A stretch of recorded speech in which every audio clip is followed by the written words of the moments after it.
चलिए सब ध्यान दीजिए। अब प्रीवियस क्लास में हमने आपको अकाउंटिंग का बेसिक्स सबसे पहले पढ़ना जरूरी है ये बताया था, और फिर बताया था कि अकाउंटिंग का कितना बेसिक है जो हमको देखना है बेसिक्स ऑफ अकाउंटिंग के अंदर। तो हमने आपको पहले बोला पहले बेसिक कंसेप्ट्स पढ़ना जरूरी है, because accounting is the language of business, right. फिर उसके बाद में हमने आपको बोला कि जैसे ही आपको कंसेप्ट्स पता चल गए कि किसको क्या बोलते हैं अकाउंटिंग के अंदर, फिर अकाउंटिंग कैसी होती, फिर हमें वो सीखना है कि अकाउंटिंग काय में की जाती है, जिसमें की जाती है वो कितने टाइप के होते हैं, मतलब अकाउंट में की जाती है, अकाउंट के कितने टाइप्स है और उसे बनाते कैसे, ये। फिर उसके बाद में हमने आपको बताया कि बनाते कैसा, उसमें रूल्स है। फिर उसके बाद हम आपको अप्रोचेस बताएंगे कि अकाउंटिंग के कौन से तरीके हैं, क्योंकि जब हम अकाउंटिंग कर रहे हैं तो तरीके से करना पड़ता है, जिसमें से हमने सबसे पहले स्टार्ट किया था basic concepts used in accounting. जब हम अकाउंटिंग करेंगे तो ये वो बातें हैं जो डेली बेसिस पे अकाउंटिंग करते समय पर यूज में आने वाली है। तो मैं अकाउंटिंग की भाषा में बात करूंगा, आपको वो समझ में आना जरूरी है, इसलिए मैं आपको सादी भाषा जो आपको पता है उसे अकाउंट्स में ट्रांसलेट करके बता रहा हूं, ताकि किसको क्या बोलते हैं अकाउंटिंग करते समय पर आपको कोई भी दिक्कत और तकलीफ होना नहीं चाहिए। तो हमने आपको कुल मिला के 11 कंसेप्ट बताए थे प्रीवियस क्लास में। अब हम इसके आगे मूव ऑन कर रहे, तो चलिए। तो 11 बेसिक कंसेप्ट हमारे हो गए, तो मैं यहां ऐसा लिख देता हूं 11 हो गए। अब जो मैं बताना स्टार्ट कर रहा हूं वो 12 से है, ठीक है। तो बात शुरू करते हैं। मैंने बहुत एम्फेसाइज किया था, बहुत फोर्स डाल के बताया था, वही सामान जो हम बेचने के लिए खरीदते हैं उसी को गुड्स बोलते हैं, राइट। अगर हम उसे बना रहे हैं या हम उसे खरीद रहे हैं तो ये जानना जरूरी है इंटेंशन क्या है, मकसद क्या है। अगर हमारा मकसद बेचना है तो बात खत्म, फिर चाहे वो बनाए हुआ माल हो दो या फिर वो खरीदे हुआ माल होने दो, अगर मकसद बेचना है तो वो माल गुड्स है, राइट। अब आपको मैं बताता हूं, ये फर्नीचर हमने बनाया, ये जो आपको टेबल नजर आ रहा है जिसपे हम इलेक्ट्रॉनिक गैजेट्स वगैरह रख सके, ये भी हमने बनाए। क्या हमारे ये बनाने का मकसद बेचना था क्या? नहीं, तो ये गुड्स नहीं है। बात समझ में आई है आपको अच्छे से? ये फैन हमने खरीदा, ठीक है, तो मैंने एक बनाए वाला एग्जांपल दिया, ये हमने बनाए, ठीक है। अब ये फैन हमने नहीं बनाया, ये हमने खरीदे। अब मैं खरीदे वाला एग्जांपल दे रहा हूं। अब ये फैन जो हमने खरीदे, तो हमारा इसके खरीदने के पीछे का मकसद बेचना है क्या? नहीं है, तो बेचना नहीं है, तो ये हमारे लिए गुड्स नहीं है। अब ये फैन मैंने जिससे खरीदा, वो दुकान वाले ने भी ये फैन खरीदा था, उसका मकसद क्या था? बेचना। तो क्या ये फैन उसके लिए गुड्स है? हाँ, लेकिन मेरे लिए नहीं है। आप बोलेंगे ऐसा क्यों? ये सामान जब उसके लिए गुड्स है तो आपके लिए क्यों नहीं है? तो आपको देखना है इरादा क्या है, इंटेंशन क्या है। उसका इंटेंशन इसे बेचना था, इसलिए उसके लिए गुड्स थे। तो अब आपको ये जानना है, सवाल पैदा हो गया कि सर आपने काहे को खरीदे, इंटेंशन बताओ। तो मैं बोल दिया बेचना तो नहीं, फिर कुछ तो करने के लिए लिया होगा ना मैंने। तो बताओ, ये इतना फर्नीचर हमने बनाया, बेचने को बनाया क्या? नहीं। तो जवाब दो, क्यों बनाया? यूज के लिए। वो फैन हमने खरीदा, बेचने के लिए क्या? नहीं। काय के लिए? यूज। ये कैमरा प्रोजेक्टर, ये एसी, ये ट्यूबलाइट्स, ये सब हमने खरीदा काय के लिए? यूज कर। तो बिजनेस में बहुत सारा सामान ऐसा भी होता है जिसके पीछे उसे बनाने या खरीदने का मकसद बेचना नहीं होता है, क्या करना होता है? यूज। अब आप बोलेंगे सर ऐसा क्यों होता?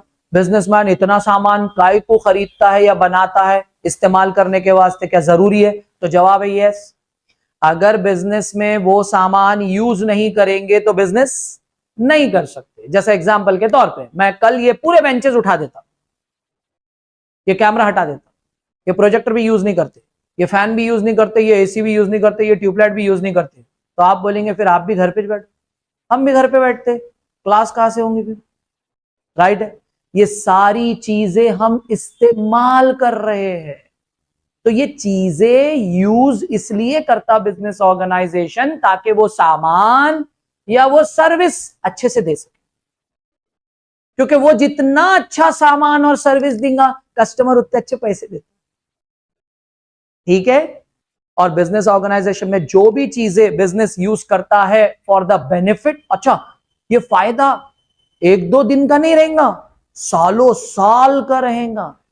लॉन्ग टर्म बेनिफिट्स के लिए जो भी चीजें हम खरीदते हैं वो हमारी प्रॉपर्टी होती है। सिंपल सी बात क्या होती है। अब प्रॉपर्टी तो इंग्लिश का शब्द हो गया, अकाउंट्स की भाषा में प्रॉपर्टी को क्या बोलते हैं, तो जवाब है असेट्स। क्या बोलते हैं, ये हो गया 12 नंबर का कंसेप्ट। ठीक है ना। दो टाइप की असेट्स होती है जो बिजनेस यूज करता है। जल्दी जल्दी से ध्यान से सुनो यहां कितने टाइप की असेट्स। अब कौन सी वो दो, जैसे कि एक एग्जांपल, यहां पे ढेर सारी चीजें हैं जो हम यूज कर रहे हैं। ये एग्जांपल भी दे दिया मैंने, साथ में डस्टर भी है, उसे भी हम यूज कर रहे हैं। अब आप मुझे बताओ, डस्टर जो मैं यूज कर रहा हूं वो, और ये बेंचेस जो मैं यूज कर रहा हूं वो, कौन सी ऐसी प्रॉपर्टी है जो कि यूज करने से सालों साल चलेंगी और यूज करने से साल भर के अंदर ही खत्म हो जाएगी। डस्टर साल भर के अंदर ही खत्म, समझ में आया। और ये बेंचेस सालों साल चले। तो एग्जाम्पल देने के लिए बताया मैंने। तो कुछ चीजें जब बिजनेस खरीद के यूज करता है फायदा उठाने के लिए, तो जब उसे यूज करता तो वो खत्म हो जाती बिजनेस में, फिर खरीद के लाना पड़ता, फिर यूज करे फिर खत्म, फिर लेकर आते फिर यूज करते खत्म। मतलब साल भर के अंदर उसे हमको बार बार खरीद के लेकर आना पड़ता और यूज करना पड़ता और वो खत्म होते जाती है। और कुछ प्रॉपर्टीज ऐसी होती है जो साल भर के अंदर बार बार लाने की जरूरत नहीं पड़ती है, सालों साल तक चलती है, एक ही बार लेना पड़ता। समझ में आया आपको अच्छे से। तो जो प्रॉपर्टी साल भर से ज्यादा समय तक चलती है उसे बोलते हैं फिक्स्ड असेट्स। कौन सी असेट, क्योंकि हमारे अकाउंटिंग में साल भर से ज्यादा वाले समय को फिक्स्ड बोलते हैं और साल भर से कम वाले समय को करंट बोलते हैं। अकाउंटिंग की भाषा में साल भर से ज्यादा वाले समय को फिक्स्ड, साल भर के अंदर वाले समय को करंट। तो कुछ ऐसी प्रॉपर्टीज होती है जो साल भर से ज्यादा समय तक टिकती है, तो वो कौन सी असेट, फिक्स्ड असेट। और कुछ ऐसी प्रॉपर्टीज होती है जिसे यूज करने से साल भर के अंदर ही खत्म हो जाती है, वो कौन सी असेट, करंट। समझा। So how many types of assets are there, 2। एक है फिक्स्ड, एक है करंट। फिक्स्ड असेट्स का एग्जांपल अगर आपको चाहिए तो जमीन हो गई, बिल्डिंग हो गया, मशीनरी हो गया, फर्नीचर हो गया, मोटर कार हो गया, मोटर व्हीकल हो गया, इक्विपमेंट्स हो गया, ये सारे एग्जांपल्स। समझ में आया। अगर आपको चाहिए करंट वाली असेट, तो करंट वाली असेट का मैं आपको एक एग्जांपल दे देता हूं कि से फॉर एग्जांपल हमारे करंट असेट में कैश ले लेते हैं। ठीक है, क्या ले लेते हैं, कैश। कैश हमारे बिजनेस में सालों साल तक टिकती क्या, नहीं, आती है चले जाती है, फिर आती है फिर जाती है, खत्म होते रहती है। तो कैश एक बहुत बेस्ट एग्जांपल है करंट असेट का। बात समझ में आई है। अब बात करते हैं आगे। तो एक फिक्स्ड हो गया और एक करंट। अब इसके अंदर जाओगे तो और डिटेल मिलेगी, नहीं भी गए तो चलता, लेकिन फिर भी बता दे रहा हूं। अब करंट तो खत्म हो जाती है, बस ये फिक्स्ड हमारे बिजनेस में सालों साल तक टिकती है। तो इसके अंदर और डिविजन्स।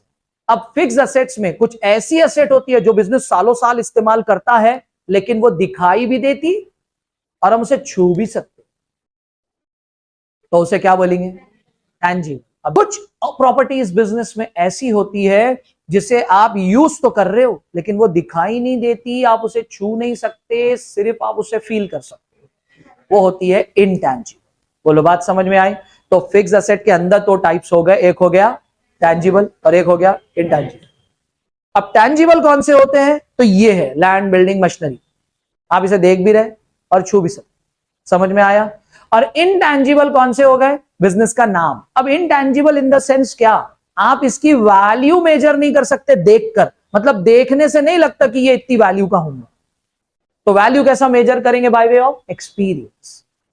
नाम, इज्जत और शोहरत हो गया। जब भी आप कोई नई चीज इजाद करते हो, आविष्कार करते हो, तो वो हो गया, उसे पेटेंट्स बोला जाता है। फिर बिजनेस करने की निशानी होती है, तो वो निशानी इतने की है उसको आपको एक्सपीरियंस करना पड़ता है, ट्रेडमार्क हो गया। और copyrights, goodwill, patents, trademark, copyright, ये इनटैंजिबल असेट्स। तो फिक्स्ड के अंदर दो है, टैंजिबल और इनटैंजिबल। ये एक्स्ट्रा में जाके मैंने आपको बता दिया। आपको जब मैं पूछूं कि how many types of assets are there, तो आप जवाब देंगे 2 और नाम बताएंगे, फिक्स्ड और करंट, बस डन। तो कौन से दो टाइप है, फिक्स्ड और करंट। यही जवाब चाहिए मेरे को, हाँ, ये याद रखना। अब इसमें से कौन सी वो असेट है जिसकी कीमत कम होती है, खत्म नहीं होती है? करंट असेट तो खत्म हो जाती है, तो किसकी कम होती है? फिक्स्ड। तो decrease in the value of fixed asset. समझ में आया आपको अच्छे से? फिक्स्ड असेट की कीमत में कमी आती है, और जब उसकी कीमत में कमी आती है, डिक्रीज होता है, तो डिक्रीज तो इंग्लिश का शब्द है, हमारी अकाउंटिंग की भाषा में हम क्या बोलेंगे? तो जवाब है डेप्रीसिएशन। क्या बोलते हैं? डेप्रीसिएशन।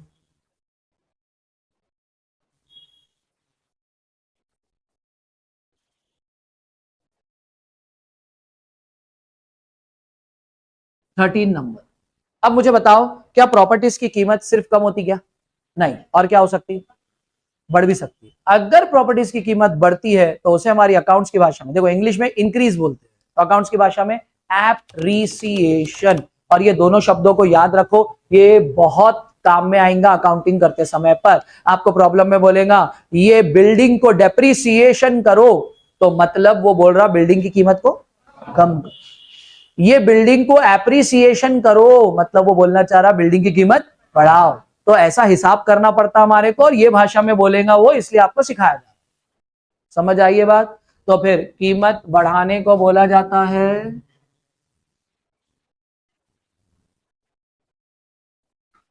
14। बोलो, पॉइंट आपको क्लियर हुआ? तो ये ना, ये तीनों कंसेप्ट एक दूसरे से कनेक्टेड।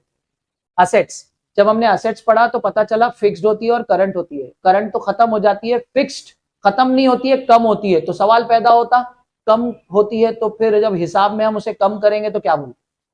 डेप्रिसिएशन। बढ़ भी तो सकती, तो उसे बोलते हैं एप्रिसिएशन। तो ये असेट से कनेक्टेड।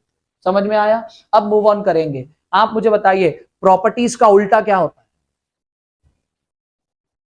प्रॉपर्टीज का उल्टा कर्जा। कोई बंदा बोल रहा मेरे पास में प्रॉपर्टीज है, तो इसका उल्टा क्या हो जाएगा? मेरे पास कोई प्रॉपर्टी नहीं, मेरे ऊपर कर्जे चढ़े।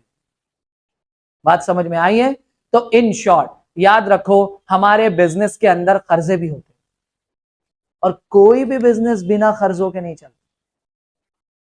हर बिजनेस के अंदर कर्जे रहते हैं। वो अलग बात है कम होंगे, लेकिन नहीं होंगे ऐसा नहीं हो सकता। बोलिए, बात आपको समझ में आई है?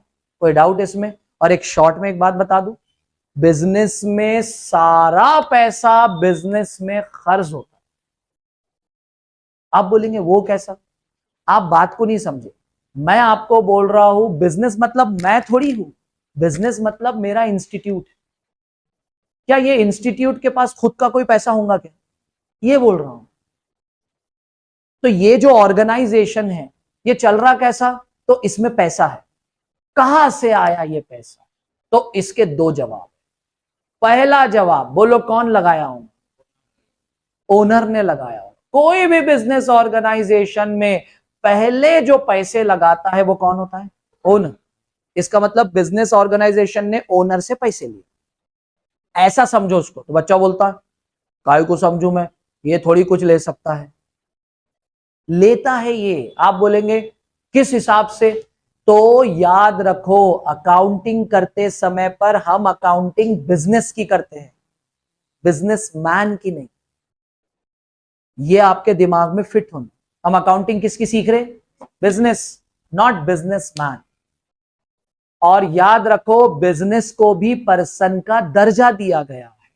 पूछ रहा हूं फिर से मैं, काय का दर्जा? पर्सन। बिजनेस भी पर्सन में आता है। समझ में आया? तो ऐसा समझो, बिजनेस एक पर्सन हुआ और उसे चलाने वाला बिजनेसमैन एक पर्सन हो गया। कभी इन दोनों को मिलाना नहीं। हमारे अकाउंटिंग के कुछ कंसेप्ट है, उसमें से एक कंसेप्ट है एंटिटी कंसेप्ट। कौन सा कंसेप्ट? एंटिटी। तो एंटिटी कंसेप्ट क्या कहता है? बिजनेस एक अलग एंटिटी है और बिजनेसमैन एक अलग एंटिटी है। अगर आप दोनों को मिक्स कर देंगे तो कंफ्यूज हो जाएगा, तो नहीं करना। तो बताइए मुझे आप, बिजनेस और बिजनेसमैन सेम है या अलग अलग है? अलग अलग है। और हम अकाउंटिंग किसकी सीख रहे हैं? बिजनेस। बात आपको समझ में आई है? तो जब भी आप अकाउंटिंग के कंसेप्ट को समझोगे, बिजनेसमैन बन के नहीं, बिजनेस। हम जो कुछ भी पढ़ा रहे ये सब अकॉर्डिंग टू बिजनेस। प्रॉपर्टी किसकी? बिजनेस। कर्जे किसके? बिजनेस। तो अब मुझे बताओ, जब ये दोनों अलग अलग एंटिटी है, तो बिजनेस में एक बंदा हुआ ठीक है, पर्सन, और इसके पास खुद कुछ नहीं था, तो जो बिजनेसमैन था उससे इसने पैसे लिए, तो बताइए कर्जा हुआ ना, राइट है। तो बिजनेस में जो भी पैसा होता है वो कर्ज ही होता है। सबसे पहले कौन देता है? Owner, businessman. समझ में आया आपको? और उसके बाद और पैसों की जरूरत पड़ती, तो बच्चे पूछते हैं आखिर पैसे लगते क्या को बिजनेस में, ये इतना सब खरीदने को इसलिए लगते हैं।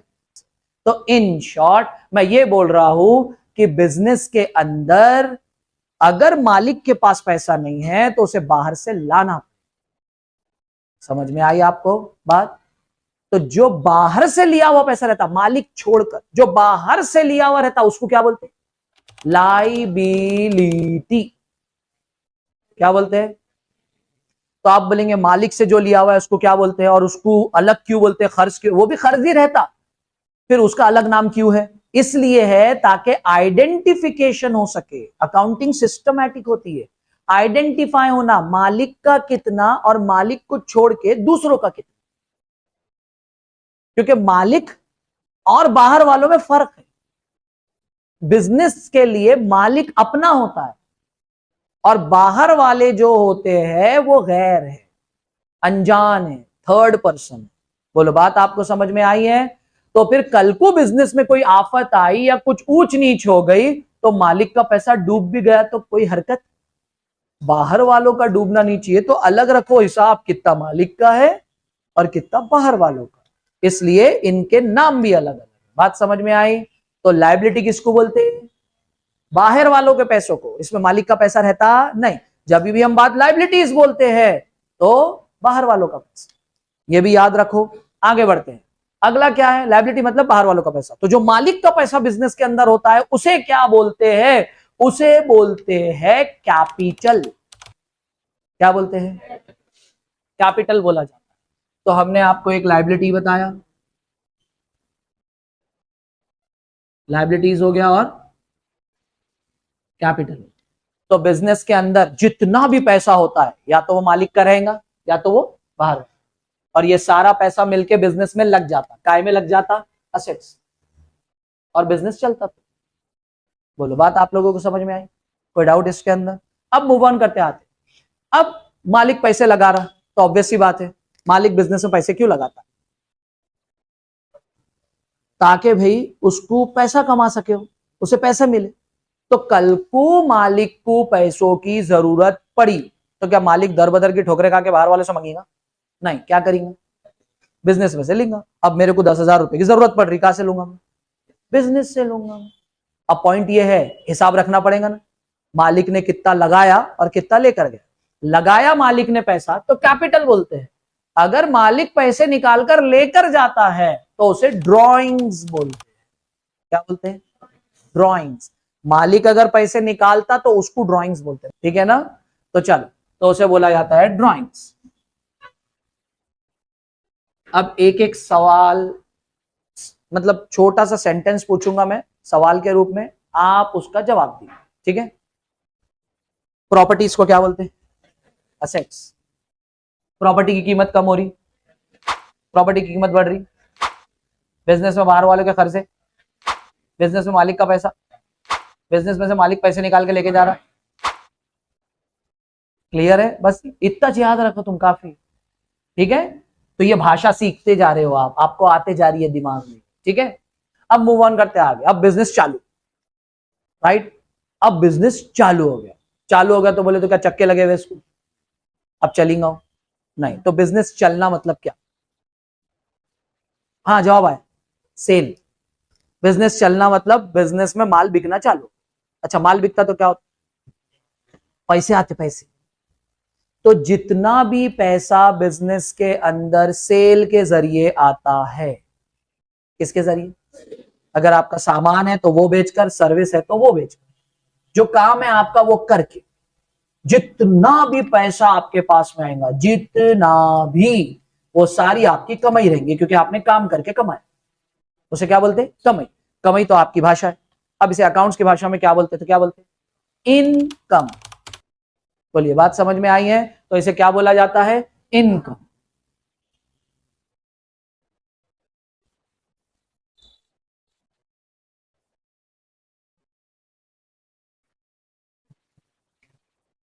ठीक है, जो पैसे हम कमाते हैं उसमें से बिजनेस करते करते कुछ पैसे हमारे पास से जाते भी, पूरा पैसा आ ही नहीं जाता, आने के बाद कुछ जाता। अच्छा, क्यों जा रहा है ये पैसा? बिजनेस चलाने के वास्ते। बात समझ में आई? हम ये इलेक्ट्रिसिटी का बिल क्यों भर रहे हैं? क्योंकि क्लास चलाना है। हम आपको नोट्स क्यों दे रहे हैं? क्योंकि क्लास चलाना है। बात समझ में आ रही है आपको?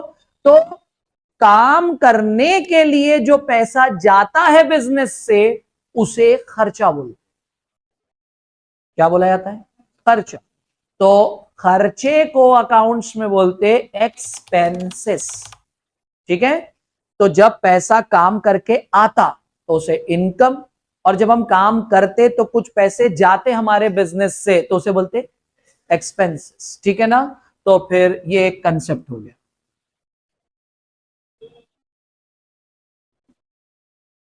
ठीक है, अच्छा, पैसे आए तो इनकम, गए तो खर्चे। ठीक है, तो जब बिजनेस चलता तो कमाई और खर्चे होते हैं। चलो, कमाई भी हो गई, खर्चे भी हो गए, कमाई खर्चे कमाई खर्चे कमाई खर्चे। कब तक चलेगा ऐसा? तो इसका एक समय है, और वो समय है 1 साल। जैसा कि आप रोज आ रहे पढ़ रहे जा रहे, हम आपको पढ़ा रहे, आप रोज आ रहे पढ़ रहे हम पढ़ा रहे, रोज आ रहे पढ़ रहे हम पढ़ा रहे, ऐसा कब तक चलेगा भाई? बताओ जल्दी से, फास्ट। अब तुम इतना सीरियस बैठे थे तो टोन चेंज करना पड़ा। बताओ। साल भर, एक लिमिट है। ठीक है, साल। साल के बाद क्या होगा? एग्जाम। और एग्जाम के बाद क्या आएगा? और फिर आप बोलेंगे हुर्रे, पप्पू पास हो गया। तो इन शॉर्ट मैं आपको ये बोलना चाह रहा हूं, ये तरीका है और आप कई सालों से ऐसा करते हुए आ रहे। राइट है? तो बिजनेस में भी हर साल ऐसे ही होता है। बिजनेस साल भर, जैसा आप पढ़ते हो तो बिजनेस ट्रांजैक्शन करता है, ट्रांजैक्शन कमाई होती है, कुछ लेन देन से खर्चे होते हैं। समझ में आया आपको? फिर वो कमाई और खर्चे करने के बाद जैसा आप लोग एग्जाम देते हो, उसी तरह से बिजनेस ऑर्गेनाइजेशन अपना हिसाब करता है, और जैसा आपका एग्जाम के बाद रिजल्ट आता है, उसी तरह से हिसाब करने के बाद बिजनेस का भी रिजल्ट आता है। अब आपके रिजल्ट में क्या आता? पास या फेल। तो बिजनेस के रिजल्ट में क्या आएगा? प्रॉफिट या लॉस। तो अगला कंसेप्ट वो है। तो कमाई और खर्चों के बाद या तो प्रॉफिट होता या तो लॉस। अब सवाल पैदा ये होता, प्रॉफिट कब होता और लॉस कब होता? तो आपको ये दोनों पे ध्यान रखना है। अब आप जवाब दो मुझे, इतने अक्लमंद बच्चे तो यहां बैठे हुए थे। ठीक है, तो बताओ दोनों में से क्या ज्यादा होना तो प्रॉफिट होगा? इनकम। अगर कमाई ज्यादा होंगी, आवत ज्यादा होना, जावत कम होना चाहिए। ठीक है ना? तो इनकम ज्यादा होना और खर्चे कम, तो पैसा बचता। भाई इतनी कमाई है और इतने खर्चे, तो अगर हमारे पास जैसा मान लो कमाई है 10,000 और खर्चे है 3,000, तो कमाई में से खर्चे कटे तो बचे कितने पैसे? 7। ये जो पैसे बचते ना उसको प्रॉफिट बोलते।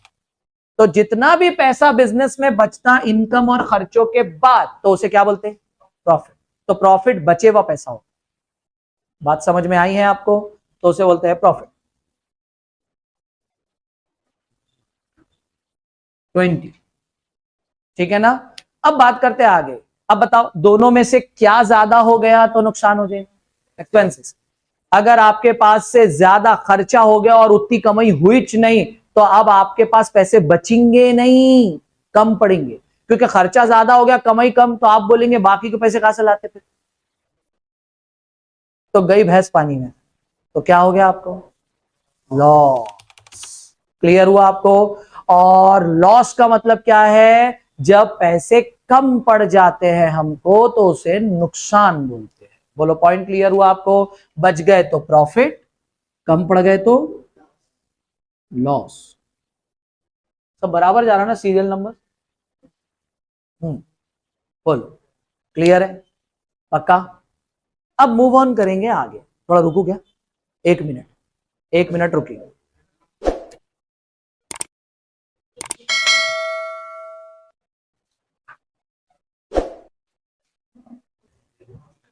अब आ जाते हैं अगले पॉइंट पे। बात है कर्ज की। किसकी? कर्ज दो तरह के होते हैं, एक हम ले भी सकते हैं और एक हम दे भी सकते हैं। लेने वाला कर्ज पे चर्चा हो गए, उसे क्या बोलते हैं? लायबिलिटीज। कि हमने लिया तो सामने वाले को बाद में देना है, देना है तो लायबिलिटी। बोलिए, पॉइंट आपको क्लियर है?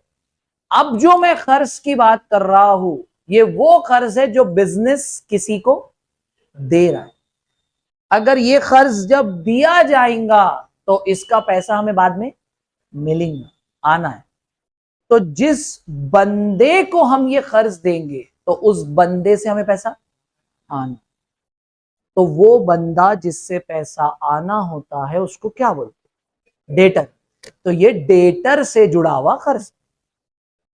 किससे जुड़ा हुआ? और वो खर्च को बोलते हैं डेप्ट।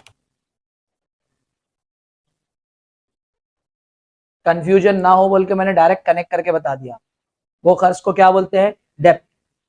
तो डेप्ट मतलब वो उधारी जो बिजनेस ने दी हुई है और उनको वसूलना है। किसको वसूलना है? बिजनेस।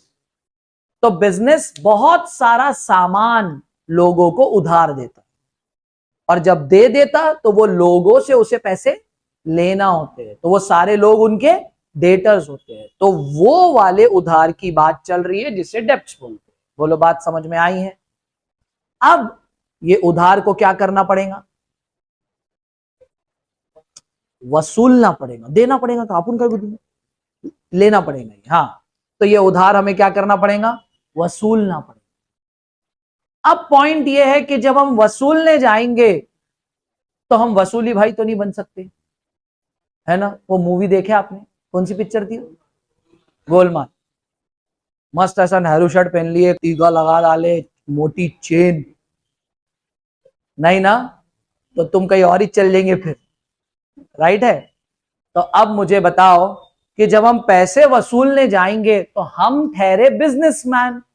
अब हम ना कॉमन मैन नहीं रहे, ये बात आप ध्यान में रखो। अब हम कौन बन रहे हैं? हाँ, ठीक है। हाँ, बिजनेस वूमन। ठीक है। तो अब पॉइंट यहां पर यह है कि अब हम पैसे कैसा वसूलेंगे? ऑब्वियस सी बात है, इज्जत से। राइट है? अब मान लो थोड़ी देर के लिए हमने किसी को उधार दिया और पैसे वसूलने के लिए जा रहे। कैसे जाएंगे हम? आराम से तारीख के ऊपर वो बंदे के पास गए, दरवाजा खटखटाए और बोले हम पैसे लेने को आए, आज तुमने पैसे का बोले थे। राइट है? तो क्या हो सकता है? पॉसिबिलिटी नंबर 1 कि हमने खटका मारे मारे मारे मारे, हम बोले यार कोई दरवाजा ही नहीं खोल रहा, तो हमारी नजर पड़ी नीचे तो ताला। अब हम आजू बाजू पूछे तो उन्होंने बोले कि वो बहुत दिनों से गए हुए। हमने बोले यार क्या हुआ? हम नंबर ट्राई करें तो नंबर भी नहीं लग रहा। फिर हमने किसी और लगा तो उठाना नहीं कोई। फिर हमने कोई और अनजान नंबर से करे तो उठा लिया। हमने बोले यार मैं बोल रहा बिजनेसमैन, तुम आज पैसे देने का बोले थे और तुम तो है ही नहीं यहाँ पे। तो उन्होंने बोला हाँ मैं यहाँ पे नहीं है, बाद में आऊंगा। तो यार पैसे ट्रांसफर कर दो, गूगल पे फोन पे कुछ तो करो। तो फिर उन्होंने बोला नहीं मैं आने के बाद दूंगा। हमने बोला यार ऐसा नहीं चलता, मेरे बिजनेस में प्रॉब्लम हो रही है, मेरे को पैसे लग रहे हैं, मैं और ज्यादा नहीं रुक सकता हूँ। तो उन्होंने बोला चल फोन कट कर, नहीं देता पैसे, क्या करता कर ले। हमने बोला यार देखो भाई ऐसा नहीं चलेगा ना। उसने बोला हाँ जा ढूंढ ले मेरे को, क्या करता कर ले जा। या नहीं तो हमने थोड़ी आड़ी तड़ी बात करे तो बोल रहा देख अगो बातें नहीं, मैं वहां आके इतना मारूंगा तेरे को। अपने को बोल रहा है। तो बताओ मेरे को अब जैसा सीन को और थोड़ा चेंज करता हूं। दरवाजे पे ताला नहीं है, हमने खोले, ठीक है, दरवाजा, सामने वाला बंदा बैठा। हमने बोला यार हम पैसे लेने के वास्ते आए। तो फिर सामने वाला बोला अभी नहीं है मेरे पास पैसे। हमने बोले यार फिर बोला क्यों? आज पैसे देगा, मैं सब काम धंधे छोड़कर आया। तो उन्होंने बोला हाँ तो बोला तो नहीं है अभी पैसे, जब आएंगे तब देंगे। हम बोले यार भाई ऐसा नहीं चलता। तो उन्होंने बोला चल जा यहाँ से। हमने बोले पैसे लिए बगैर जाऊंगा नहीं। उन्होंने बोला जाता क्या खाता, तेरे पैरा तोड़ के हाथ में दे दूंगा, तेरा आंखें निकाल के गोटियां खेलूंगा, ऐसी बातें करो। ठीक है। अब आप मुझे बताओ ये चलता क्या? ऐसा चंद पैसों के वास्ते हमारे पैरा तोड़ देगा, हाथ में देगा। ठीक है। हमारे आंखों से गोटियां खेलने का बोल रहा। आंखें प्यारा है हमारे को, पैर भी प्यारे हैं, ठीक है ना? हमको हाथ पैर सलामत रखते हुए पैसे होना। अब जब सामने वाला तुमको ऐसी बातें कर रहा तो तुम अघव चाले नहीं करने, ऐसा कैसा यूं त्यों, तुम अंदर चल देंगे। ठीक है। आप उससे प्यार से बात करो। अब अगर वो मान गया तो ठीक, नहीं माना छोड़ दो। आप बोलेंगे ये क्या है भाई, छोड़ दो बोल रहे, कुछ नहीं कर सकते ना। अब क्या लड़ते उससे जाके? अगर तुम लड़ेंगे तो याद रखो तुम्हारे बिजनेस के अंदर कोई भी कस्टमर अपने बच्चों को नहीं भेजूंगा, या फिर खुद भी नहीं आएगा, या फिर अपनी लेडीज घर की नहीं भेजूंगा। क्यों? टुकार बंदा है, बोल तो लड़ाई झगड़े करता उसके पास नहीं जाना। ये नहीं देखते वो क्यों करा लड़ाई झगड़े, वो ये बोलते लड़ाई झगड़े हुए तो वो दुकान पे नहीं जाना, वो बिजनेस में नहीं जाना। बताओ 5,000 के वास्ते हमारी इज्जत नीलाम हो जाएगी। तो मन में जो बोलना है बोल दो, उसको जितना बोलना है बोल दो, तुम लड़ नहीं सकते उससे, because we are businessmen, we always be positive. और शराफत हर जगह से हमारी टपकती है, सामने वाला बह सकता है, उसके अंदर इतनी शराफत है हमारी। बोलो बात समझ में आई है? हम जाहिली नहीं कर सकते, लड़ाई झगड़ा नहीं कर सकते, क्योंकि हम धंधा करने के लिए मार्केट में बैठे हुए हैं, प्रॉब्लम हो जाए। बोलो बात समझ में आ रही है? आप बोलेंगे मगर आप गलत सिखा रहे ना सर। अगर आप चाहते हो कि मैं किसी को मेरा दिया हुआ कर्ज मैं वसूलने जाऊं और उसने मेरे को नहीं दिया तो मैं तो लूंगा, तो आपको लीगल एक्शन लेना पड़ेगा फिर उसके ऊपर, और लीगल एक्शन लेने के लिए सबूत बनाना पड़ेगा, और वो सबूत होता है बिल ऑफ एक्सचेंज। अगर आपने बिल नहीं बनाए और अब वो तुम्हें पैसे देने से इनकार कर रहा है, तो ये प्यार मोहब्बत से दिया हुआ उधार है, जिसका आपके पास कोई सबूत नहीं है। सबूत नहीं है तो कोई केस भी नहीं होता। तो वो पैसा आपको क्या करना पड़ेगा? फिर माफ करना पड़ेगा। ऐसा समझो वो पैसा डूब गए, और डूबे हुए पैसों को बोलते हैं बैड डेब्ट्स। मतलब मैं बता रहा हूं टाइप्स। डूबे हुए पैसों क्या बोला जाता है? Bad debts. बोलो पॉइंट क्लियर है? तो जब आप उधारी का पैसा वसूलने के लिए जाएंगे तो सामने वाला आड़ी टेढ़ी बात करेगा और बोलेगा जा नहीं देता पैसा, क्या करता कर ले, तो ऐसी उधारी को बैड डेब्ट्स बोलते। तो इतना डिटेल में प्रॉब्लम में नहीं बोलेगा, प्रॉब्लम में सिर्फ बोलेगा बैड डेब्ट्स। तो आपने समझ जाना इन्हें अगो बातें किया था, अपने पास कोई सबूत था नहीं, अपन कुछ कर नहीं सकते थे, पैसा डूब गया। Point clear? नेक्स्ट, अब जरूरी नहीं है कि सारे कस्टमर्स ऐसे रहेंगे। ऐसा भी तो हो सकता है हम पैसे सामने वाले से वसूलने के लिए गए, लेकिन पॉइंट ये है कि ताला पड़ा हुआ दिखा हमको। हमने बोले क्या हुआ, तो बोले तुमको नहीं मालूम। हम बोले नहीं भाई क्या हो गया, तो बोले उसका एक्सीडेंट हो गया। अब हम हॉस्पिटल गए तो उसके सिर पे मार लगे हुआ, हमको टेंशन आ गया। और फिर उसके बाद में हम नजदीक गए, हमने बोले चलो भाई आंखें खुली दिख रही, मतलब जिंदा बंदा, ठीक है। हम गए सामने और देखे तो वो सब अपनी फैमिली से पूछ रहा है वो ये कौन है, गई भैंस पानी में, ठीक है। वो हमको जानता च नहीं, तो जब मेरे को नहीं जान रहा वो, तो मेरे को उधारी का पैसा उसको देना है बोलकर कैसा मालूम रहेगा। तो अब क्या करने की जरूरत है? अब कोई फोर्स भी नहीं कर सकते। पॉइंट आपको क्लियर हो रहा? या फिर मान लो सीन को थोड़ा सा पलट देता हूं मैं, उसकी आंखें बंदी थे और जो घर वाले उसके प्रॉपर्टी वगैरह बेच रहे, क्यों, तो बोले इलाज कराना है, ऑपरेशन करना है, बोला डॉक्टर ने 20 लाख रुपए जमा करना पड़ेगा। अब मुझे बताओ ऐसी सिचुएशन में हम ये बोलेंगे मेरा 2,000 रुपए, लोग बोलेंगे कितना जालिम इंसान है, राइट है। हालात क्या चल रहे वो देखो। तो ऐसे कोई सिचुएशन आ जाता है जहां पे हमको नजर आता है कि यार इससे उधारी का पैसा लेना है, लेकिन हालात और वक्त वो नहीं है कि हम अभी हम उससे मांग सके, तो क्या करना पड़ेगा? रुकना पड़ेगा। अब रुकने के बाद में भी, वो ठीक होने के बाद में भी हमको पैसे देंगा नहीं देंगा इसकी कोई गारंटी नहीं। तो ऐसी उधारी जिसका मिलना पॉसिबल हो भी सकता, नहीं भी हो सकता। अब हम कंफ्यूज है, मिलेगा क्या नहीं मिलेगा। वो ठीक हो गया तो मिल जाएगा, उसके हालात ठीक नहीं हुए तो नहीं मिलेगा। बोलो बात समझ में आई? ऐसी उधारी को बोलते हैं डाउटफुल डेब्ट्स, ठीक है।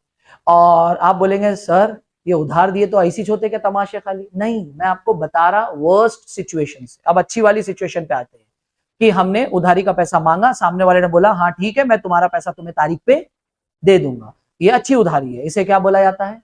Good debts. तो बताओ डेब्ट्स कितने टाइप के हो गए? 3। एक हो गया गुड, एक हो गया डाउटफुल, और एक हो गया बैड। ये सब कनेक्टेड किससे है? डेटर्स। तो जो भी डेटर लोगों से हमें पैसा लेना है, अगर वो पैसा हमारा डुबा देता है तो क्या बोलते हैं? अगर हमें समझ में आ रहा है कि देंगा नहीं देंगा कुछ क्लियर नहीं है तो डाउटफुल डेब्ट्स। देने वाला है पैसा हमको तो गुड डेब्ट्स। बोलो बात समझ में आई है? कोई डाउट नहीं ना? तो हमने आपको डेब्ट्स के बारे में भी बता दिया। अब मूव ऑन करते हैं आगे। हमारे बिजनेस के अंदर 2 तरह के खर्चे होते हैं, ध्यान से सुनो। एक वो खर्चा होता है जो हमें एक ही बार करना पड़ता है, बिजनेस खोलते समय पर, या बिजनेस को बढ़ाते समय पर, या बिजनेस में कुछ बड़े बड़े चेंजेस कर रहे हैं उस समय पर। जैसे एग्जांपल, बिजनेस खोलते समय पे बिल्डिंग ले लिया, मशीनरी ले लिया, फर्नीचर ले लिया, या बढ़ाते समय पे इन चीजों को और बढ़ाना पड़ेगा। बोलो बात आपको समझ में आ रही है? तो इन शॉर्ट मैं बात कर रहा हूं असेट्स की। हमारा कुछ पैसा असेट्स में खर्चा होता है, लंबे समय वाली असेट्स, बात समझ रही है। और जब ये असेट्स को हम खरीद लेते तो हमारा बिजनेस चलना शुरू होता, तो जब बिजनेस चलना शुरू होता तब और खर्चे होते। तो आप बोलेंगे आप कई को हो रहे, बिजनेस चलाने के वास्ते। तो कितने टाइप के खर्चे हो गए? दो। एक हो गया खोलते वक्त जो बार बार नहीं करना पड़ता, एक ही बार, और दूसरा हो गया चलाते वक्त, तो जब जब चलेगा तब तक खर्चे करना पड़ेंगे, मतलब ये कंटिन्यू रहते हैं। तो कौन से खर्चे कंटिन्यू रहते हैं? चलाने वाले। और कौन से खर्चे कंटिन्यू नहीं रहते हैं? जो जब आप खोलते हो या डेवलप करते हो वो वाले। बोलो बात आपको समझ में आई है? तो फिर एक बार किया जाने वाला खर्च प्रॉपर्टी के अंदर जो आप करते हो उसे बोलते हैं कैपिटल एक्सपेंडिचर। क्या बोलते हैं? तो प्रॉपर्टीज खरीदने के लिए जो खर्चा किया जाता है उसे कैपिटल एक्सपेंडिचर बोलते हैं, और वो खर्चा करने से हमारी असेट बन जाती है। क्या बन जाती है? असेट। बात समझ में आई? तो अगला कंसेप्ट हमने आपको क्या बताया? Capital expenditure. अब बिजनेस को खोलते समय किया जाने वाला खर्चा कैपिटल एक्सपेंडिचर, जो प्रॉपर्टीज करने के लिए एक बार जो खर्चा किया जाता है कुछ भी खरीदने के लिए, वो कैपिटल एक्सपेंडिचर। बोलो बात समझी?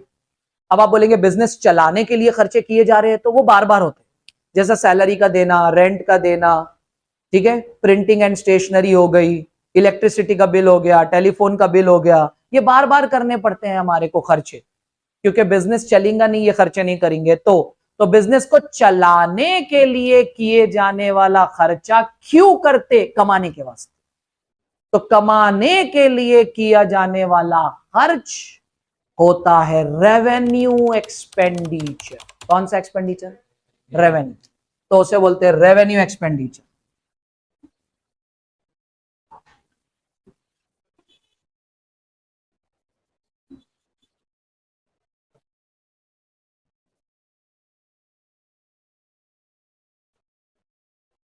कितने हो गए? 24। आगे बढ़ते, और 3 बचे, सुन लो, बड़े आगे। अब ये हो बता दी हमने आपको, हर चीज बता दी, ठीक है। तो मैं पहले सवाल पूछूंगा आपसे, प्रॉपर्टीज को क्या बोलते हैं? प्रॉपर्टी की कीमत के बढ़ने को क्या बोलते हैं? एप्रिसिएशन। कम होने को क्या बोलते हैं? डेप्रिसिएशन। बाहर वालों से लिए हुए कर्जे, लाइबिलिटीज। हमने किसी को उधार दिए, डेप्ट्स। मैं बीच में से पूछूंगा ना, ऐसा क्या कोई सीरियल वाइज पूछूंगा? पागल दिख रहा है? पूछने का मतलब ही क्या है फिर? हाँ, क्या बोलते हैं? डेप्ट्स। डेप्ट्स कितने टाइप के होते हैं? 3 टाइप के डेप्ट्स होते हैं। एक होता है गुड होता है, और एक डाउटफुल होता है, और एक बैड होता है। जब हम बिजनेस में काम करके पैसे कमाते हैं उसको क्या बोलते हैं? इनकम। जब हमारे बिजनेस में, बिजनेस को चलाते समय पे किए जाने वाले खर्चे होते हैं उसे क्या बोलते हैं? एक्सपेंसेस। बोलो पॉइंट आपको क्लियर हुआ? अब बिजनेस को जब हम चलाते हैं उस समय पे होने वाले एक्सपेंसेस को क्या बोलते हैं? Revenue expenses. बात समझ में आई? हम प्रॉपर्टीज को जब खरीदते हैं उस समय पे होने वाले खर्चे को क्या बोलते हैं? Capital expenditure. समझ में आई बात? पैसे हमारे बिजनेस में बच गए, प्रॉफिट। हमारे बिजनेस में पैसे कम पड़ रहे, समझ रहा है? अब इतना सब होने के बाद में हमारा बिजनेस सेटअप हो गया, बिजनेस चलना भी स्टार्ट हो गया। बताइए हम बिजनेस क्यों करते? अगर हमने पैसे कमा लिए तो क्या होगा? अमीर बन जाएगा ना भाई। अच्छा, सब अमीर बनते क्या? नहीं, कमाने के चक्कर में लोग गवा भी देते हैं, तो वो क्या बन जाएगा? गरीब बन जाएंगे।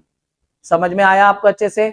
मतलब बिजनेस करने से इन शॉर्ट आपकी माली हालात अच्छे हो जाएंगे, या तो आपकी माली हालात, बहुत सारे लोग बिजनेस करते करते अंदर हो जाते, समझ में आया आपको अच्छे से? और बहुत सारे लोग बिजनेस करते करते इतने बाहर निकल जाते हैं कि टॉप ऑफ द वर्ल्ड चल जाते। समझ आई बात? तो अब पॉइंट ये है कि अगर हम बिजनेस करेंगे और बिजनेस करते करते अगर मान लो हमारी चल गई और हम चमक गए, तो आप बोलेंगे ना साला मैं तो साहब बन गया। तो अब इसको अकाउंट्स की भाषा में क्या बोलते हैं? ठीक है, वो मैं आपको बता रहा हूं। अच्छा, कब पता चलेगा कि आप अमीर बन गए? तो 2 चीजों से पता चलता है। वो 2 चीजें ये है, एक है प्रॉपर्टीज और एक है लायबिलिटीज।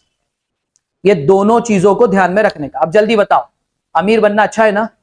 हाँ, तो बताओ ये दोनों में से आपके पास में क्या ज्यादा होना तो आप अमीर कहलाओगे, प्रॉपर्टीज, और खर्चे कैसी होनी चाहिए, कम, तो आप अमीर। और अमीर को बोलते हैं सॉल्वेंट। क्या बोलते हैं, सॉल्वेंट। याद रखना इसको। हाँ, क्या बोलते हैं उसे, सॉल्वेंट। सॉल्वेंट किसे बोलते हैं, जिसकी माली हालात अच्छे हैं। और माली हालात अच्छे कैसा पता चलता, प्रॉपर्टी ज्यादा खर्चे कम। बोलिए बात आप लोगों को समझ में आई। अब मूव ऑन करते हैं आगे। अगर किसी के माली हालात खराब है, लायबिलिटी ज्यादा और असेट्स कम होंगे, उसके कर्जे ज्यादा और प्रॉपर्टीज कम, तब जाके एक कहावत बनता है, गया ही, इसको लेने के देने पड़े, मैं अंदर हो गया। ये जो बातें लोग बोलते हैं वो ये पॉइंट है जो हमको समझ में आता है कि इसके कर्जे ज्यादा और इसकी प्रॉपर्टीज कम, तो इसे लेने के देने पड़ गए। और इस सिचुएशन को अकाउंट्स की भाषा में बोलते हैं इंसॉल्वेंट। बोलिए क्लियर है। अब लास्ट,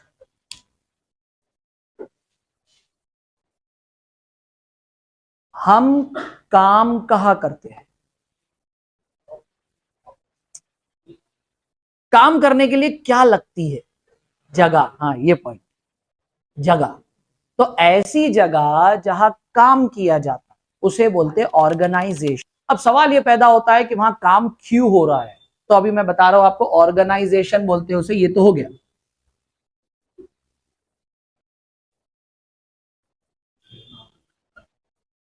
ऑर्गेनाइजेशंस की अकाउंटिंग करनी है आप, बात आपको समझ में आई। आपको पैसों का हिसाब ऑर्गेनाइजेशन का ही करना है। अब सवाल यह पैदा होता है ऑर्गेनाइजेशंस कितने होते हैं, तो जवाब है 2। क्यों, अब ये 2 कैसे निकाले, मकसद के हिसाब से निकाले गए अकाउंटिंग के पॉइंट ऑफ व्यू से, ठीक है। एक वो ऑर्गेनाइजेशन जहां काम करने का मकसद है पैसे कमाना, क्या मकसद है, उसे बोलते हैं प्रॉफिट ऑर्गेनाइजेशन। तो ये हो गया पहला टाइप। तो ऐसा ऑर्गेनाइजेशन जहां पे काम करने का मकसद है पैसा कमाना, उसे क्या बोला जाता है, प्रॉफिट ऑर्गेनाइजेशन। और सारे प्रॉफिट ऑर्गेनाइजेशन बिजनेस ऑर्गेनाइजेशन होते हैं, क्योंकि मैंने बिजनेस का डेफिनेशन भी यही बताया था, काम पैसों के वास्ते करते हैं उसको बिजनेस बोलते हैं। और बिजनेस हम क्यों करते हैं, पैसे कमाने के लिए, तो हम इसको इन शॉर्ट प्रॉफिट ऑर्गेनाइजेशन भी बोल सकते हैं। बोलो बात आपको समझ में आई है। अब कुछ ऐसी ऑर्गेनाइजेशंस भी होती है जहां पे उनके काम करने का मकसद पैसा कमाना नहीं है, समाज की सेवा करना है, उसे बोला जाता है नॉन प्रॉफिट ऑर्गेनाइजेशन। तो आपको ये दोनों ऑर्गेनाइजेशंस की अकाउंटिंग सीखनी है, प्रॉफिट भी और नॉन प्रॉफिट भी। तो बताइए मुझे, हमने आपको 27 कंसेप्ट्स के मतलब बताए, जो आप सादी भाषा में जानते थे उसे अकाउंट्स में ट्रांसलेट कर। क्या आपको क्लियर हुआ? आपको मैंने बीच बीच में पूछा भी, आपने फटाफट जवाब भी दिए। तो basic concepts used in accounting हमने बता दिए। ये 27 कंसेप्ट्स में से कोई भी हम पूछेंगे तो आपको याद रहेगा ना, ये बोलकर कि सर ने पढ़ाए थे, ठीक है। अब इसके अलावा जो नए रहेंगे वो वक्त आने पे हम आपको बताएंगे। हमने basic concepts used in accounting पढ़ ली, बताइए क्या बेसिक्स खत्म हो गया? नहीं। अब कल से हम क्या पढ़ेंगे, अकाउंटिंग कैसा करते। अब देखो, अकाउंटिंग करते समय जो शब्द आएंगे उनके मतलब तो जान ली। अब जब हम करेंगे तो कैसा करते सर, बताओ ना जरा, एकदम स्टार्टिंग से, अकाउंटिंग के ए से। तो फिर अब हम उस पे जा रहे, अब हम अकाउंटिंग कैसी होती उस पे जा रहे। समझ में आया? अकाउंटिंग काय में होती, जिसमें होती, उसके कितने टाइप्स है, और फिर उसे बनाते कैसे, अकाउंटिंग करते कैसे, वो सारी चीजों की नॉलेज कल से हम लेंगे, ठीक है। तो अभी हमारा ये जो बेसिक कंसेप्ट्स वाला जो लेक्चर था वो कंप्लीट हो चुका है। नेक्स्ट लेक्चर में हम हाउ अकाउंटिंग इज डन वो आपको बताएंगे। क्या ये बात आप लोगों को समझ में आई है? अच्छा, ये जितने भी हमने कंसेप्ट्स आपको बताए, क्या आपके दिमाग में है ये फिट? पक्का पक्का, सच्ची में? चलो, तो ये लेक्चर यहाँ पे हमारा एंड होता है। नेक्स्ट लेक्चर में हम आगे की चीजें बेसिक कंसेप्ट्स की देखेंगे। Thank you.